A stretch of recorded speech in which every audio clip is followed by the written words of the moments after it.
ফালা হিজাবা বাইনি ওয়া বাইনাহুম, যখন তারা আমার সাথে কথা বলবে আমার আর তাদের মাঝে কোনো পর্দা থাকবে না। সুবহানাল্লাহ। সেটা হলো কোরআনে কারীমের তেলাওয়াত। কোরআনে কারীম যারা তেলাওয়াত করে তো আল্লাহর সাথে সরাসরি তারা কথা বলতে থাকে, বলেন না সুবহানাল্লাহ। বলতেছিলাম এই আশরাফুল উলুম মাদ্রাসার মধ্যে কোরআনে কারীমের তেলাওয়াত করা হয়, কোরআনে কারীমের তেলাওয়াত করা হয়। কোরআনে কারীমের তেলাওয়াত মানে হলো সরাসরি আল্লাহর সাথে কথা বলতে থাকা। এজন্য মেরে মুহতারাম দোস্ত, কোরআন এত দামি, কোরআন এত শক্তিশালী, এত পাওয়ারফুল। আমি তো বলি যে কোরআনের শক্তি এত বেশি যে আল্লাহ রাব্বুল আলামিন কোন নবী রাসূলকে ওই পরিমাণ পাওয়ার দেয় না। কিয়ামতের ময়দানে যখন সমস্ত মানুষ নফসি নফসি বলে চিৎকার করতে থাকবে, নফসি নফসি বলে চিৎকার করতে থাকবে, সমস্ত নবীরা নফসি নফসি বলে চিৎকার করতে থাকবে, সমস্ত ওলিরা নফসি নফসি বলে চিৎকার করতে থাকবে, সমস্ত গাউস কুতুবেরা নফসি নফসি বলে চিৎকার করতে থাকবে, ওই মুহূর্তে সমস্ত নবীরা আল্লাহর সেই গাম্ভীর্যতার সামনে থরথর করে কাঁপতে থাকবে। কোনো কথা বলা তো দূরের কথা, মাথা উঠানোর যখন হিম্মত করবে না, তখন আল্লাহর আরশের ডান পাশ থেকে এই কোরআন উঠবে। উঠে সাহেবে কোরআন, কোরআনকে যারা মহব্বত করেছে, কোরআনকে যারা পড়েছে, কোরআনকে যারা ভালোবেসেছে, কোরআনের সাথে যারা সম্পর্ক রেখেছে, কোরআন ওয়ালাদেরকে যারা মহব্বত করেছে, কোরআনের মাদ্রাসার সাথে যারা সম্পৃক্ত থেকেছে, এই কোরআন তাদের জন্য আল্লাহর কাছে সুপারিশ করবে।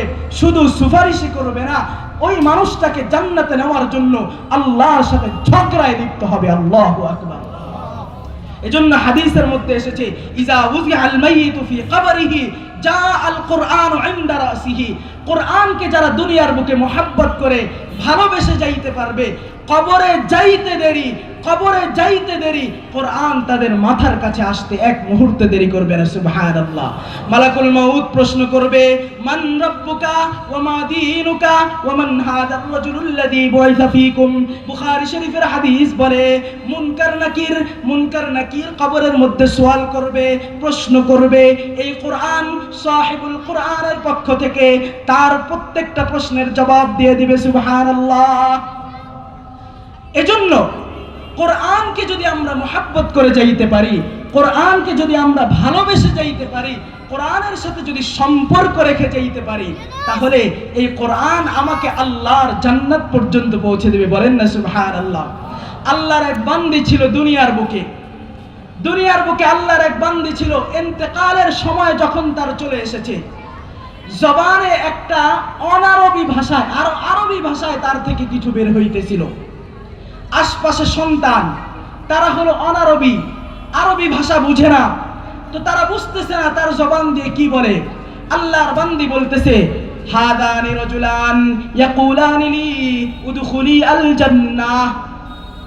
সন্তানেরা যখন মায়ের জবান থেকে এরকম বাক্য শুনতেছে, সন্তানেরা মনে করতেছে মা মনে হয় কোনো বিশেষ ওসিয়ত আমাদেরকে করতে চায়, তার জীবনের শেষ মুহূর্তে আমাদের কাছে কিছু বলতে চায়, কিন্তু কি ভাষায় বলে আমরা তো বুঝি না। মসজিদের থেকে ইমাম সাহেবকে ডেকে এনেছে, ইমাম সাহেবকে ডেকে আনার পরে বলে, হুজুর আমার মা জীবনের শেষ মুহূর্তে কি যেন বলতে চাইতেছে, আমরা তো তার ভাষা বুঝতেছি না। ইমাম সাহেব আয়েশা মায়ের পাশে বসেছে, মায়ের জবান থেকে আরবি ওই কথাটা বের হচ্ছে, হাদান রাজুলান ইয়াকুলানি লি উদখুলি আল জান্নাহ। এই কথা ইমাম সাহেব শোনার সাথে সাথে অর্থ বুঝে ফেলেছে। ইমাম সাহেব সন্তানদেরকে এর জবাব দেওয়ার পূর্বে বলে, আগে বলেন আপনার মায়ের জিন্দেগির আমল কি ছিল। সন্তানেরা বলে, হুজুর আমার মায়ের তো বিশেষ কোনো আমল ছিল না, আমার মায়ের জিন্দেগিতে বিশেষ কোনো আমল ছিল না, আমার মা একজন মূর্খ মানুষ ছিলেন, সাধারণ মানুষ ছিলেন, বিশেষ কোনো আমল তো তাকে করতে দেখি নাই। বলে না না, নিশ্চয়ই কোনো আমল তার ছিল, নিশ্চয়ই তার কোনো আমল ছিল, ভালো করে ভেবে চিন্তে বলেন। সন্তানেরা চিন্তা ভাবনা করে বলে, হুজুর আমার মা প্রতিদিন 5 ওয়াক্ত নামাজ যখন আদায় করত, নামাজের যায় নামাজের পাশে এক জিল কোরআন সব সময় রাখা ছিল। কোরআন আমার মা পড়তে জানতো না, কোরআন পড়তে পারতো না।